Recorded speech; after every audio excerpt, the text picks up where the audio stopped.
Past में is, M, are ही खाली was were में चेंज हो रहा है। वहां पे आई के साथ एम था अलग से, लेकिन यहां पे आई और जितने सिंगुलर उसके साथ वॉज लग रहा है, और यू और जितने प्लूरल उसके साथ वर्ड लग रहा है। अब आई के साथ कैसे, आई के साथ शाल कैसे हुआ?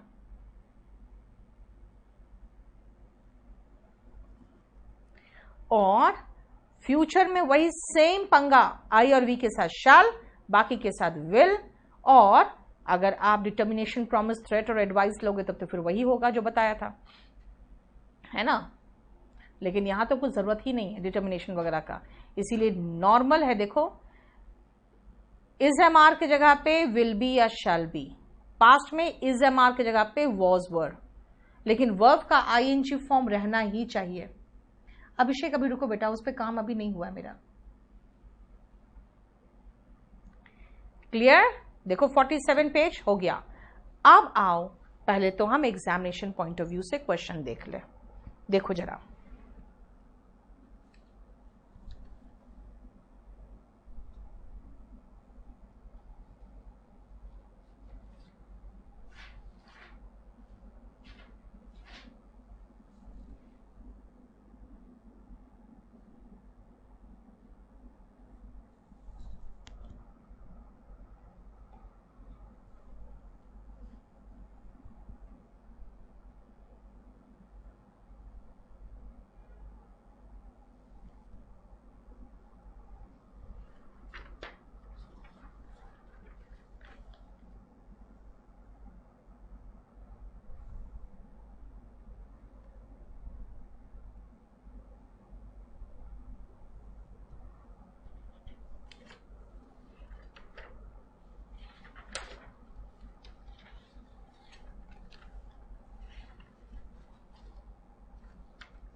चलो,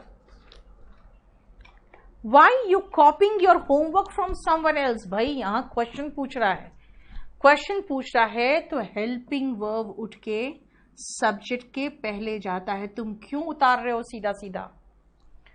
सम ऑफ अस आर, आर के बाद अगर वर्ब आता है तो आईएनजी फॉर्म में होगा, ठीक है बेटा। एम नॉट का जो कॉन्ट्रैक्टेड फॉर्म है ना, वो सिर्फ क्वेश्चन टैग में मैं पढ़ाऊंगी कि एरेंट होगा। एम नॉट का कोई कॉन्ट्रैक्टेड फॉर्म नहीं होता, आई एम नॉट फाइन होगा। मैं क्वेश्चन टैग में बताऊंगी कि एरेंट आता है। लेकिन अगर यहां क्वेश्चन टैग आ चुका है तो बस खाली इतना बता दूं कि I am fine, am not, ऐसे सुनना, ध्यान रखना। अगर मैं आई के बाद एम नॉट लगा रही हूं ना, तो आगे क्या है वो मुझे मतलब नहीं, ये एम नॉट ही रहेगा। लेकिन अगर आई के पहले एम नॉट लगा रही हूं तो ये गलत है, फिर ये गलत है। क्या करूं भाई? ये नॉट को पीछे ले जाओ ना, एम आई नॉट कर दो, ठीक है। एम आई नॉट कर दोगे तो चलेगा, क्योंकि नॉट जहां था वहीं छूटेगा। जब भी क्वेश्चन बनाते हैं तो सिर्फ हेल्पिंग वर्ब उठ के आगे लगता है, और अगर बी का केस है तब तो ये भी उठ के आगे लग सकता है मेन वर्ब होने के बावजूद। लेकिन अगर कहोगे ना मुझे तो आगे ही लगाना है, ये दोनों मैं आगे ही लगाना चाहता हूं, तब आपके पास एक ऑप्शन है। क्या? क्योंकि नॉट तो उठ के आगे जाएगा नहीं, जबरदस्ती कहोगे नहीं मुझे चाहिए चाहिए, तब ऐसे कंडीशन में आपके पास कोई ऑप्शन नहीं है, आर नॉट का कॉन्ट्रैक्टेड फॉर्म लगा दो, एरेंट आई।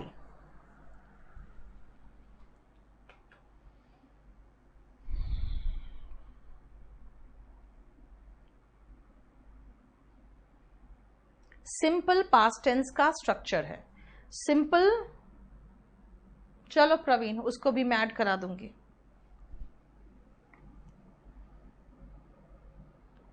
ठीक है। I am going to Mumbai tonight, देखो ध्यान से, ये बिल्कुल चलेगा। क्या बताया? I am going to Mumbai tonight, निकट भविष्य ना बेटा। निकट भविष्य के प्लान्ड एक्शन के लिए हम प्रेजेंट कॉन्टिन्यूअस टेंस लगाते हैं। निकट भविष्य के प्लान्ड एक्शन के लिए हम प्रेजेंट कॉन्टिन्यूअस टेंस का प्रयोग करते हैं। कहोगी कैसे? यार हिंदी में भी तो बोलते हैं, आज रात में मुंबई जा रही हूं, आज रात में मुंबई जा रही हूं, कहती हूं ना। बस देखो, क्या नोट डाउन कर रहे हो भवानी आप? देखो शुभ्रा को अभी इसको सिंस और फॉर अभी चाहिए, बताओ। बेटा तुम लोग में पेशेंस नहीं है। सबसे पहली जरूरत है किसी भी भाषा को सीखने के लिए कि पेशेंस होना चाहिए। फोर्थ क्वेश्चन मैंने क्या कहा बेटा? आई एम फाइन, एरेंट आई बिल्कुल सही है। क्यों भाई? आई के पहले एम नॉट लगाना चाहते हो तो गलत हो जाएगा। नॉट सब्जेक्ट के पीछे ही रहेगा, लेकिन कहोगे ना मुझे आगे चाहिए ही चाहिए, जैसे कि क्वेश्चन टैग में आता है, अगर चाहिए ही चाहिए तब तो एरेंट करना पड़ेगा। गोइंग टू होम नहीं होता बेटा, गोइंग ये होम के साथ टू नहीं आता, होम के साथ कभी भी टू नहीं आता। ठीक है, चलो करो तो नेक्स्ट। इस पेज को एक बार रीड करो फिर समझाऊंगी।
हो गया?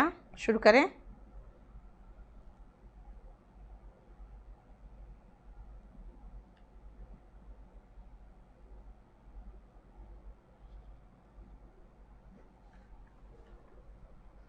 नेक्स्ट आओ, देखो 5 years एगो, एगो का मतलब हो गया पास्ट टेंस चाहिए। आज के दिन 5 साल पहले आई वॉज सिटिंग, बैठा था कहां?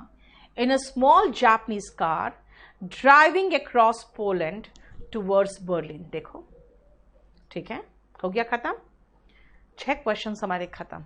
अब नेक्स्ट सुनो ध्यान से। मैंने पेस्टरिंग मीन्स बेटा तंग करना, like you all are pestering me with idiotic questions, है ना? इसीलिए एकदम शांति से पढ़ो। आपको खुद महसूस होगा जब चैप्टर खत्म होगा ना, आपको खुद महसूस होगा आपके पास एक क्वेश्चन नहीं बचेगा। लेकिन ये अननेसेसरी आगे के चक्कर में ना, अभी जो पढ़ा रही हूं वो भी नहीं समझोगे। ठीक है, आप सुनो। कभी कभी ऐसे कहते हैं you are always disturbing the class. जैसे अगर आप मुझे तंग कर रहे हो तो मैं क्या कहूंगी? You are always disturbing the class. जैसे मैंने रविश को कहा कि तुम्हारे फालतू क्वेश्चन का जवाब मैं नहीं दूंगी, you are always disturbing the class. मतलब कि तुम हमेशा तंग करते हो।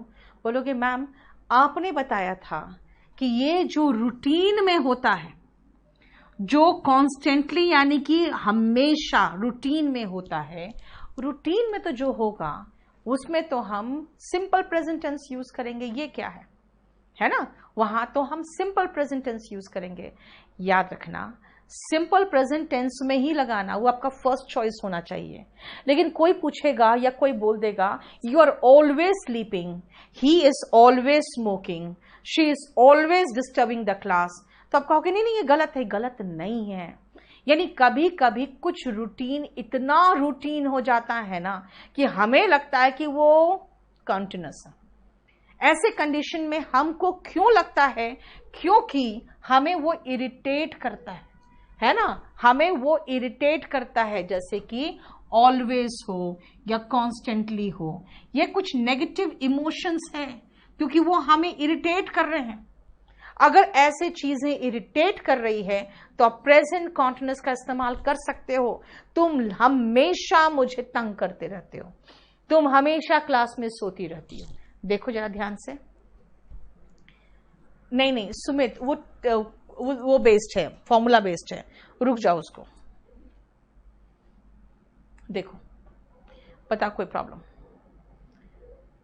ठीक है,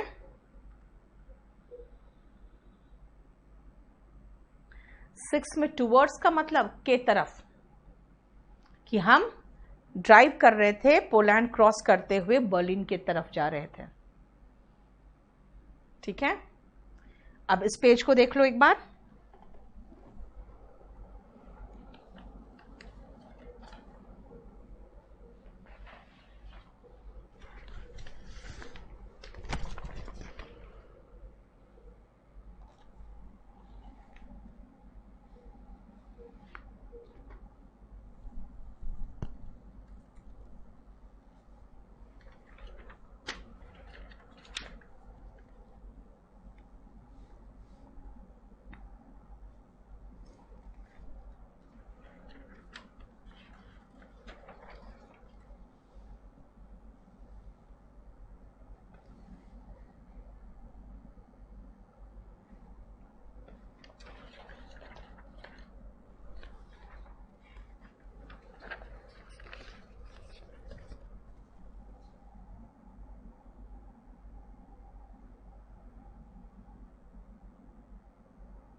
जो ये सब कराते जाना, दो चीजें दे दिए तुम्हें हम।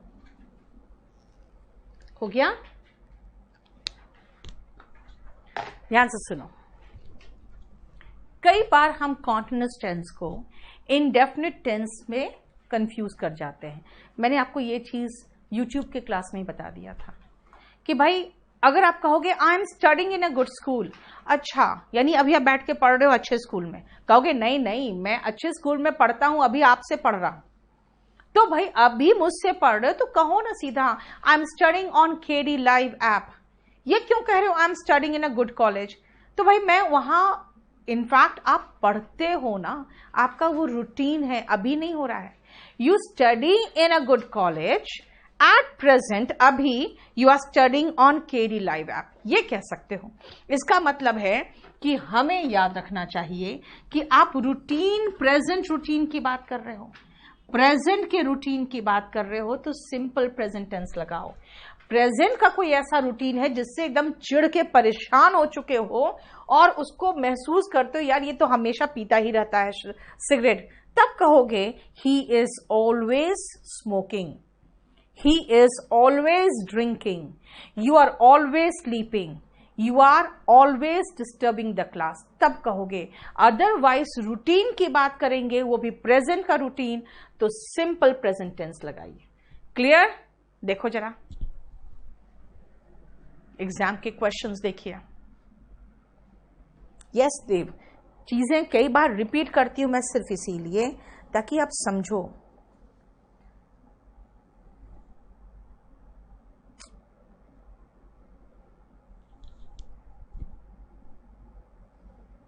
ये क्या है? कल ही करेक्शन कराया, फिर करेक्शन नहीं है।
हो गया?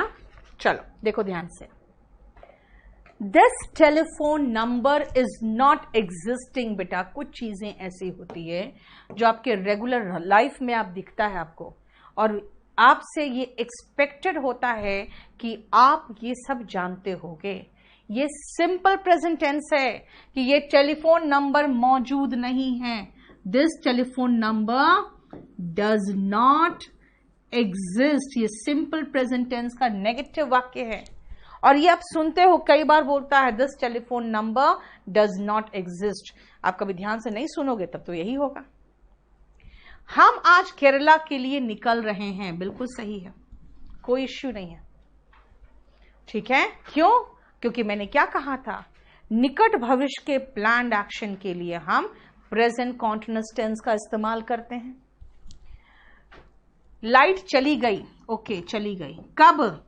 जब मैं पढ़ रहा था। लाइट चली गई जब मैं सो रहा था, व्हेन आई वॉज स्लीपिंग या वाइल आई वॉज स्लीपिंग, ठीक है। और यहां पे देखो निकट भविष्य का है, तो बेटा ये भी तो निकट भविष्य का ही है। क्या है?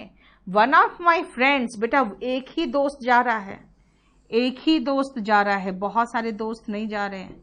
Is going to Mumbai tomorrow, ठीक है, बहुत सारे दोस्त नहीं जा रहे। He is always attending the class Riya. ये इसका मतलब है आप चिढ़ रहे हो, कि आप इरिटेट हो रहे हो कि रेगुलर बेसिस पे वो ही is always watching the television, है ना। किसी के पढ़ाई से भी आपको चिढ़ हो रही है तो कहोगे ही इज ऑलवेज स्टडिंग, है ना। जब भी किसी रूटीन एक्शन से आपको चिढ़ हो तो आप उसको कॉन्टिन्यूअस टेंस में लगा सकते हो।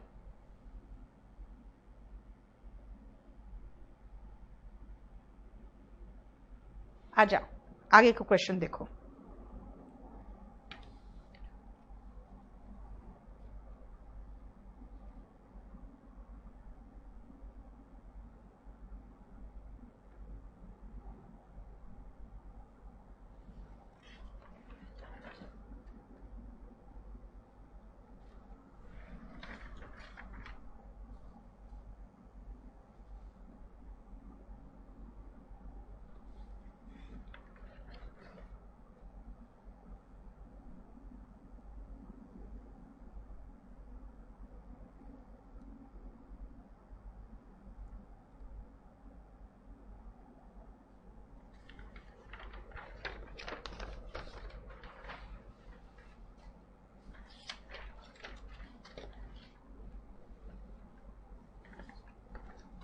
हो गया?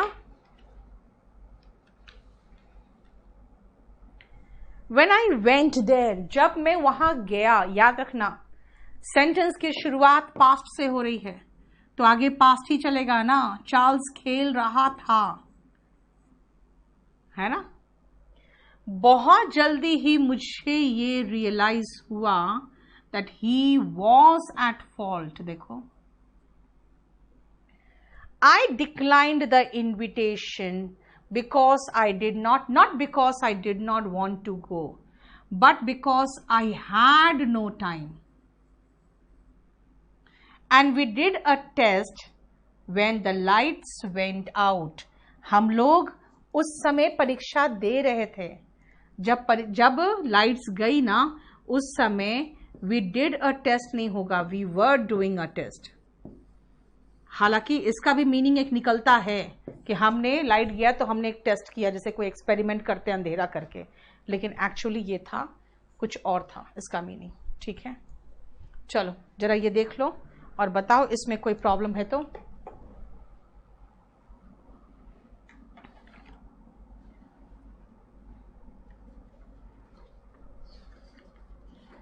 अरे पेजेस कहाँ है ये?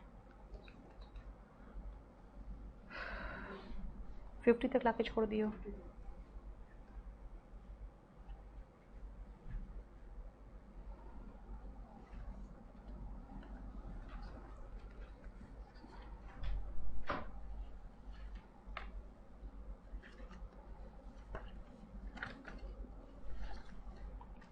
चलो समझ में आ गया.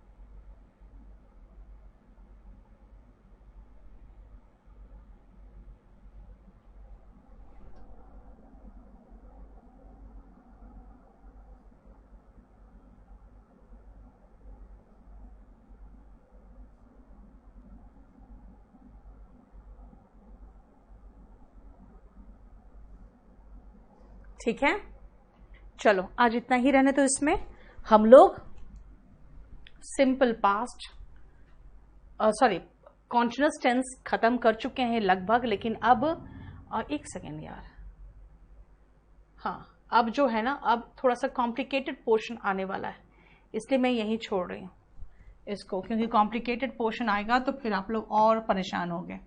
थोड़ा सा कॉम्प्लिकेटेड है जो आप पढ़ाने जाऊंगी मैं. चलो अब आ जाओ, हम लोग वो क्या कर ले.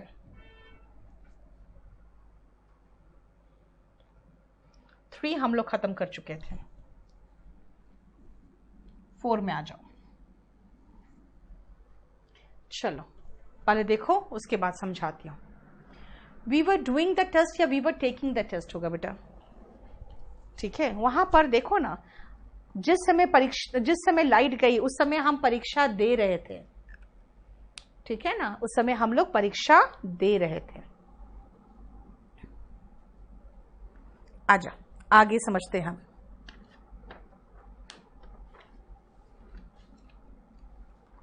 सेलिब्रेट का मतलब क्या होता है, बहुत ध्यान से समझना. यहां सेलिब्रेट, स्पिंस्टर, लास, मेडन, बैचलर, ये सब एक साथ समझा दूंगी मैं.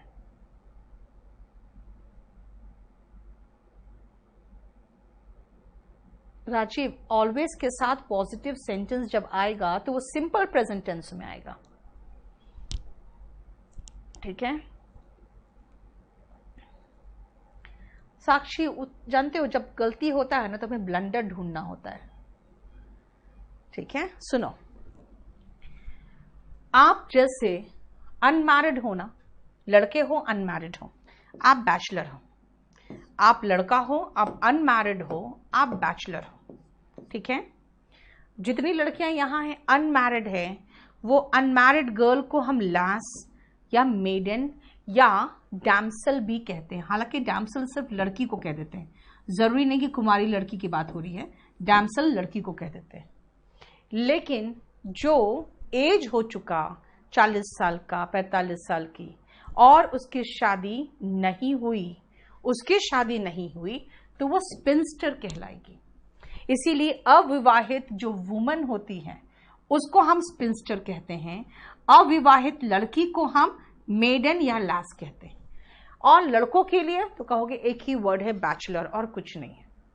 लेकिन अगर लड़की हो या लड़का हो, अगर जानबूझकर अपने आप को फिजिकली प्योर रखने के लिए फिजिकल रिलेशन से बिल्कुल अलग रहे तो उसको ब्रह्मचारी कहते हैं हिंदी में, जिसको हम इंग्लिश में सेलिब्रेट कहते हैं. ठीक है, इंग्लिश में हम इनको सेलिब्रेट कहते हैं.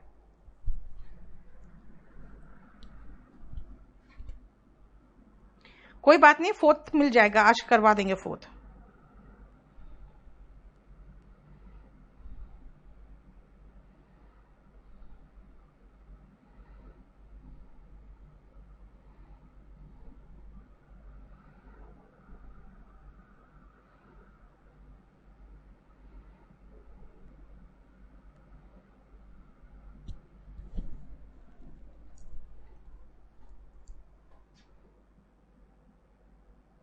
ये नाउन और एडजेक्टिव दोनों है, ये ध्यान रखना, ठीक है। बोलो कोई प्रॉब्लम यहां तक? अब आओ नेक्स्ट पेज जरा देखो, फिर समझाते हैं, क्योंकि इसमें जनरली हम पर्सनालिटी की बात कर रहे हैं। बेटा मेरा वॉल्यूम 1 वॉल्यूम 2 पहले करो, बहुत सारे लोग वॉल्यूम 1 करके ही परफेक्ट हो जाते हैं।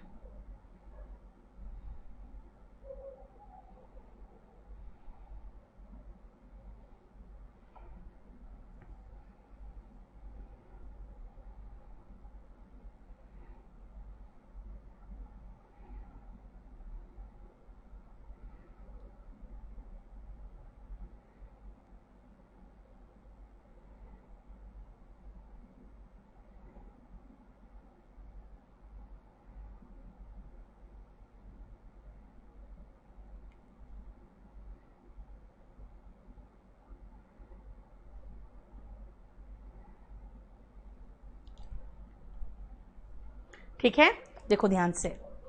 कई बार ऐसा होता है, अब लड़कों की बात कर लें, कई बार आप अपने बैच की लड़कियों को ढूंढते हो उसका नाम टाइप करके फेसबुक में, बेटा आपको समझ में आता है उसकी शादी हो चुकी होगी, और हो सकता है वो अपने नाम के साथ अपने हस्बैंड का सरनेम लगा रही हो, है ना। अब आप उसकी कुमारी में जो उसका नाम था उसको लगा के उसको ढूंढते रहते हो, कहाँ से मिलेगी वो? क्यों? क्योंकि आप उसके मेडन नेम से ढूंढ रहे होते हो, है ना। मेडन नेम का मतलब होता है जब वो कुंवारी थी ना, उस समय जो उसका नाम था, स्पेशली सरनेम। हालांकि मेडन का बहुत मतलब निकलता है, आपको पता है मेडन ओवर क्या होता है ना, जिसमें कोई रन नहीं बनता है। लेकिन मेडन स्पीच भी होता है। मेडन स्पीच का मतलब होता है फर्स्ट स्पीच, याद रखना, ठीक है। मेडन स्पीच का मतलब होता है फर्स्ट स्पीच। अब आओ नेक्स्ट, क्वीन। बेटा QUEEN होता है तब तो रानी की बात होती है। QUEEN होता तब तो रानी की बात होती है ना। लेकिन मैं यहां पे रानी की बात नहीं कर रही हूं, QUEAN बोल रही हूं। सुनने में एक जैसा लगेगा, लिखने में एक जैसा लगेगा, इसीलिए ये बोल के अपनी गर्लफ्रेंड को भड़ास निकाल सकते हो और वो सोचे कि हाँ ये मुझे तो रानी बोला, है ना। देखो क्या है, ये क्वीन है। इसका मतलब है जिस महिला को आप बिल्कुल नीचा दिखाना चाहते हो, असभ्य बोलना चाहते हो, एक प्रोस्टिट्यूट कहना है, तो वो क्वीन होती है। आप प्रवीण कर सकते हो, ठीक है। अब आओ scarlet women. What is scarlet women? स्कारलेट वुमेन और क्वीन एक तरह से देखा जाए तो दोनों सिनोनिम, ठीक है। यानी कि जब कोई व्यक्ति, कोई महिला, स्कारलेट वुमेन कहा है बेटा, इसको मर्द के लिए इस्तेमाल मत कर देना। तो ऐसे कंडीशन में उस व्यक्ति के बहुत सारे कैजुअल सेक्सुअल अफेयर्स होते हैं, उस महिला के कैजुअल सेक्सुअल अफेयर्स होते हैं, उसको स्कारलेट वुमेन कहते हैं, ठीक है। इसमें मैं आपको टाइप्स ऑफ पर्सनालिटी की बात कर रही हूं, इसीलिए इसमें आप देखोगे बहुत सारे वर्ड्स है जिनका कोई रूट नहीं है।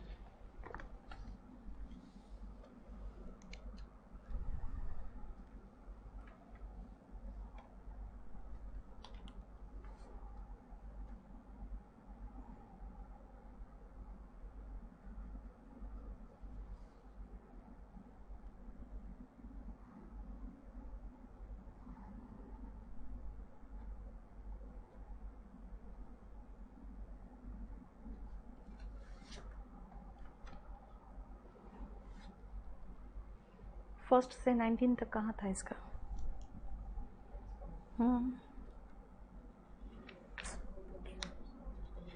चलो छोड़ो, देख लेते हैं।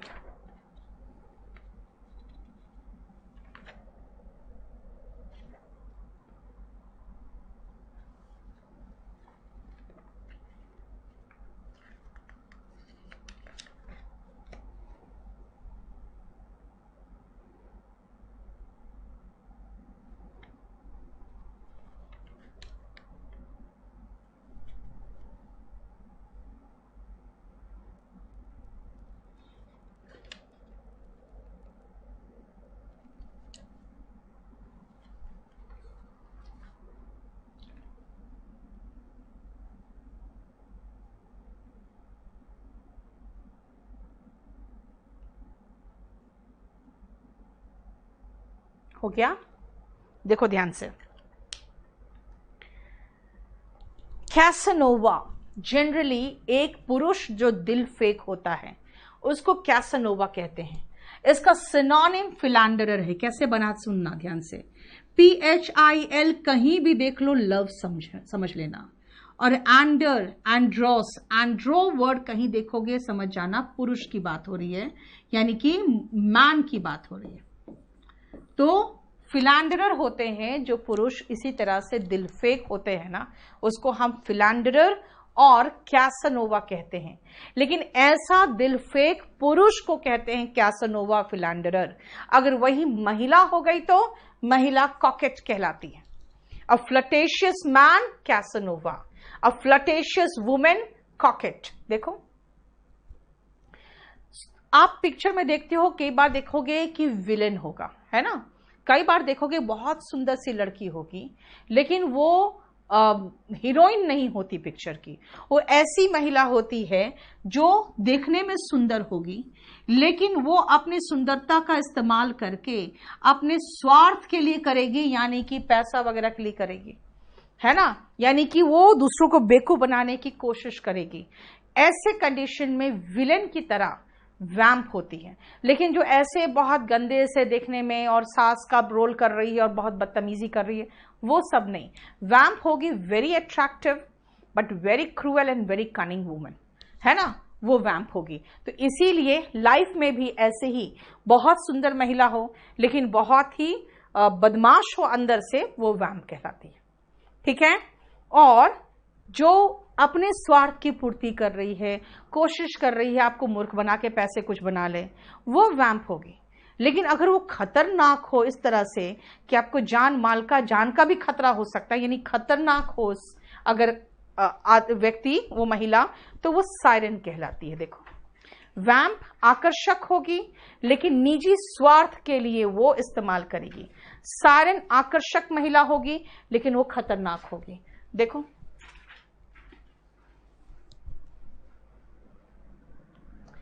विशाल बात क्या है ना, हम लोग किसी का भी नाम ले लेते हैं, ठीक है, हमें नहीं पता है किसी के बारे में, और वो किसी का नाम लेना गलत होगा।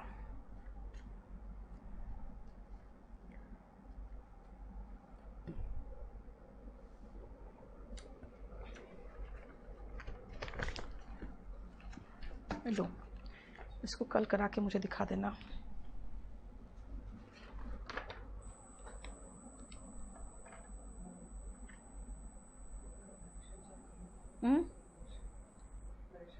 कर अभी रुक जाओ, नरेशन दिखा दो।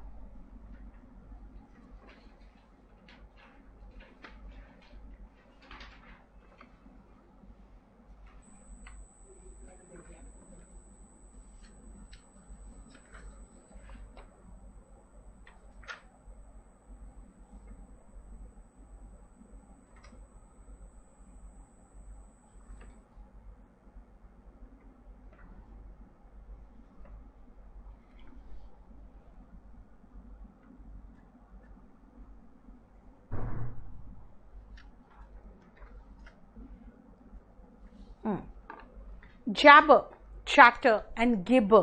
बेटा अगर मैं देखूं तो ये तीनों सिनोनिम है।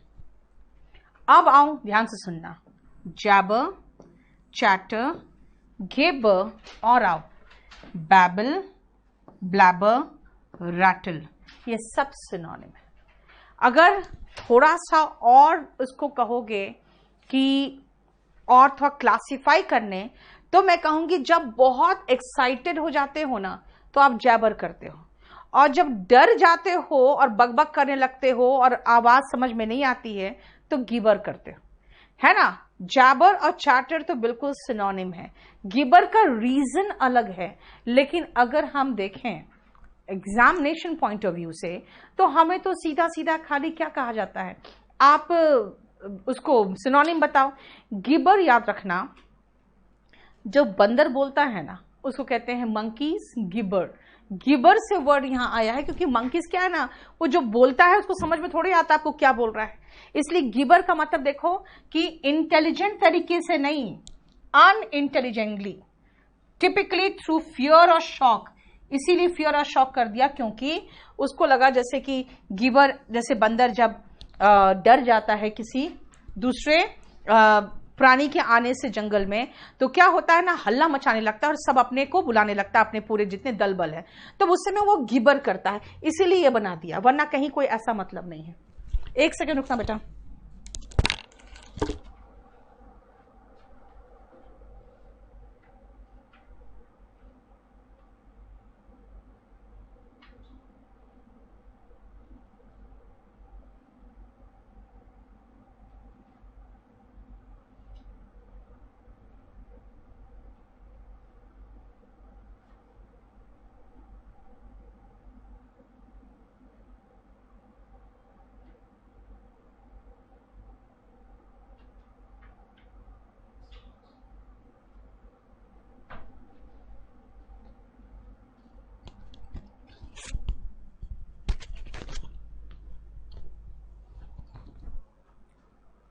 बेटा आज इतना ही रहने दो, कहीं निकलना है मुझे भी, ठीक है? आज इतना ही रहने दो।